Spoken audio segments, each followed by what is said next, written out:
And Brad, if the reports are true that he was wearing a gas mask, that obviously conceals at least part of his face. So how do you go about identifying the suspect? That is obviously priority number one, including caring for the victims. And so what kind of questions are they trying to ask witnesses at this point, and how do they go about trying to ID someone who presumably did have at least part of their face covered? It's an excellent question. All you could get maybe is a partially had facial hair. He didn't. If he actually had a tinted gas mask, you couldn't see him at all. And that may be part of what we're talking about, that nobody actually saw what he looked like. If they get lucky, and two things happened. One is somebody sees him take it off, throw it in the trash can, just take it off, put it in a backpack. And if a camera caught him. I mean, the other beautiful thing about New York is that it seems like every 5 feet you have a camera. So did he get caught on video someplace with that gear either before he puts it on or when he takes it off? Would at least give you a picture of him. But we'll just have to wait and see, obviously. And we're now hearing that at least 13 people are reported to be injured in the subway shootings. That's according to a city source.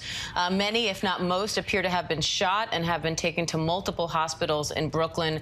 There are multiple scenes right now, including 2 subway stations below the northbound N train and on the northbound N train itself. But how this whole thing went down, whether it happened on the train, whether it happened at the stations, or a combination of 2 or 3, that all still remains unclear. Eyewitnesses said that the gunman may have set off a smoke device prior to opening fire.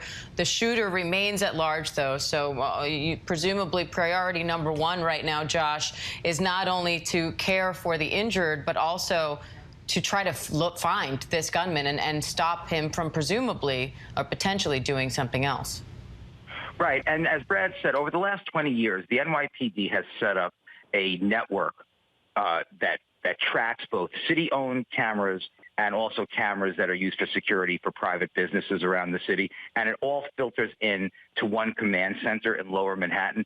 And not every part of the city, large city, not every part of the city is covered, to be sure, but the most populated parts of the city, you can really not go more than a block or 2 without a camera spotting you, on this network of public and private cameras. And so what they're going to do right now, as we know, we've been in this room before, they're immediately going back over the footage connected to that one location that they know about, and they're going back on these cameras. And the cameras, it's very much like that TV show 24, where they can go back and try to see movements of the person beforehand and after to try to pinpoint the location. That's obviously happening. That's happening, on the teams that are not supposed to be caring for the injured, right? So and again, you have a situation with a very, very large police department, a very, very large emergency medical service. And so those folks all have their different job assignments. Some are caring for the wounded, some are doing the investigation, and some are trying to hunt this person down right now, because obviously person is, as they say on TV, armed and dangerous, and they want to make sure that whatever has happened is over and they can get this person to stop any more violence. Hi, everyone. George Stephanopoulos here. Thanks for checking out the ABC News YouTube channel. If you'd like to get more videos, show highlights, and watch live event coverage, click on the right over here to subscribe to our channel. And don't forget to download the ABC News app for breaking news alerts. Thanks for watching.